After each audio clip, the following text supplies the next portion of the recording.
नमस्कार दोस्तों। आज की इस वीडियो में हम लोग देखने वाले हैं आईआईबीएफ का जो बीसीबीएफ का जो एग्ज़ाम होता है। इसमें दो टाइप के सर्टिफिकेशन होते हैं।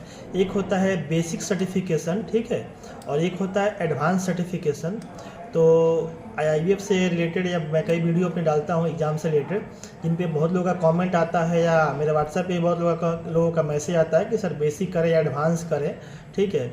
तो मैंने ऑलरेडी इस पे रील्स वगैरह भी बना के डाली है कि आप बेसिक या एडवांस कौन सा करें, कौन सा अच्छा रहेगा।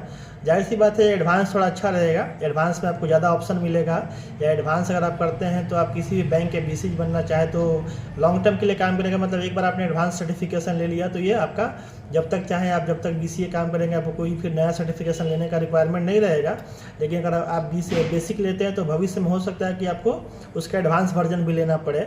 और यहाँ पे देखिए लिखा है भी है, this certificate is to be undertaken by the BCA who handle only basic transaction, ठीक है, like deposit payment transactions, cash in cash out, remittance etc। मतलब ये बेसिक सर्टिफिकेशन कह रहे हैं कि उनके लिए अप्लीकेबल है जो लोग सिर्फ ट्रांजेक्शन वगैरह को हैंडल करते हैं, like cash deposit, cash withdrawal और रिमिटेंस मतलब फंड ट्रांसफ़र एक बैंक से दूसरे बैंक में। तो जो लोग छोटा मोटा काम करते हैं और जो लोग इस सपोज के स्पाइस मनी चलाते हैं, फिनो पेमेंट बैंक चलाते हैं, या पेनियर पे चलाते हैं, नोवो पे चलाते हैं, ऐसी बहुत सारी थर्ड पार्टी एईपीएस कंपनी है जो लोग जो मतलब सिर्फ एईपीएस का काम वगैरह करती हैं और इसमें ज़्यादा कुछ करने के लिए नहीं रहता है।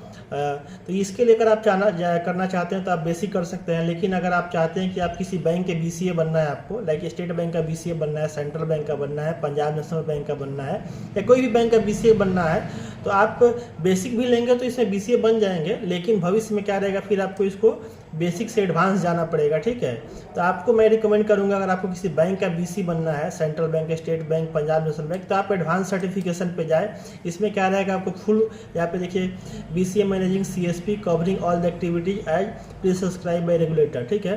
तो इससे मतलब ये है कि अगर जो लोग भी एज ए बीसीए काम कर रहे हैं, सीएसपी चला रहे हैं, बैंक के जो भी एक्टिविटीज होते हैं उस टाइप की एक्टिविटीज को कर रहे हैं, तो उनके लिए एडवांस सर्टिफिकेशन की रिक्वायरमेंट होती है।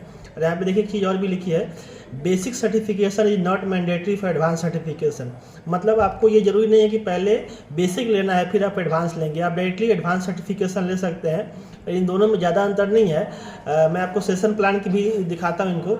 इसमें देखिए आपको बेसिक में भी वही चीज़ें पढ़ाई जाती है, बस ये रहता है आपको इसमें 4 दिन की ट्रेनिंग रहती है, ठीक है। यहाँ पे देखिए नीचे 4 दिन की ट्रेनिंग दिखा रही है।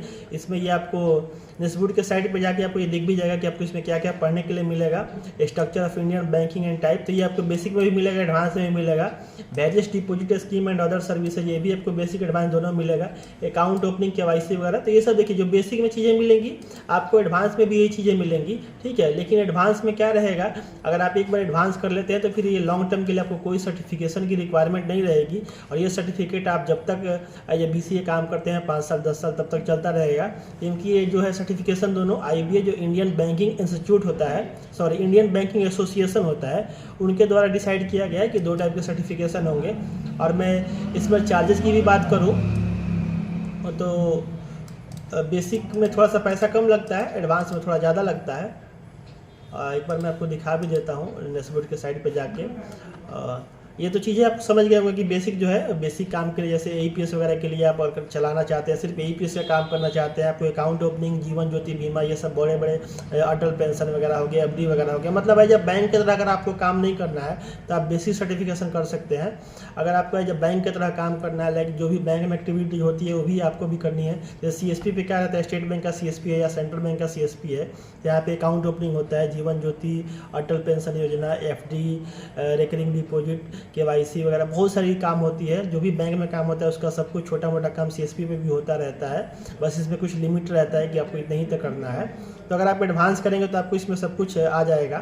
लेकिन अगर आप छोटा मोटा एईपीएस का काम करते हैं, साइबर कैफे वगैरह चलाते हैं, तो उसमें आपको बेसिक सर्टिफिकेशन की रिक्वायरमेंट रहेगी। क्योंकि आगे आने वाले समय में क्या रहेगा ना कि जो लोग भी आईआईबीएफ का सर्टिफिकेशन जिनके पास भी नहीं रहेगा, अभी आप देखिए अगर आप स्पाइस चलाते होंगे तो वहाँ पे देखिएगा आपको आईआईबीएफ सर्टिफिकेट मांगता है या बोलता है अपलोड कीजिए। या और भी जो भी ये कंपनीज है एईपीएस वगैरह का जो काम करवाती हैं, उन सब में देखिएगा अभी आईआईबीएफ सर्टिफिकेशन मांग रहा है, ठीक है। तो आप आपको उसमें आगे चल के कुछ टाइम बाद बेसिक सर्टिफिकेशन डालना पड़ेगा। अगर आप नहीं डालिएगा तो क्या रहेगा, वो धीरे धीरे आईडी बंद होने लगेगी, क्योंकि ये ऑलरेडी डिसाइड किया जा चुका है इंडियन बैंकिंग एसोसिएशन के द्वारा कि सबको IIBF का सर्टिफिकेशन लेना कंपलसरी है, तभी लोग क्या रहेगा, वो लोग काम कर सकते हैं। ठीक है, मैं यहाँ पे बात कर रहा था फ़ी की, एक बार मैं फ़ी आपको दिखा देता हूँ। यहाँ पे ऑनलाइन मोड में ये दोनों का मैं बता देता हूँ। बेसिक सर्टिफिकेशन का आपका 1800 रुपये लगता है और इसमें 3 से 24 रुपये का GST लगता है। टोटल आपको 21 से 24 रुपये का पेमेंट लगता है इसमें। और ये आपको 4 दिन की जूम मीटिंग के थ्रू ट्रेनिंग कराई जाती है, और एक बार आपको ट्रेनिंग ID मिल गया तो फिर आप उससे क्या रहेगा, IIBF का जो एग्ज़ाम होता है उसके लिए अप्लाई कर पाएंगे। एडवांस सर्टिफिकेशन में ये थोड़ा सा ज़्यादा लगता है, लगभग 1000 से 1100 रुपये का डिफरेंस है। इसमें आपको 2700 रुपये लगता है, 486 रुपये GST लगता है और 21 से 86 रुपये का इसमें आपको पेमेंट लगता है।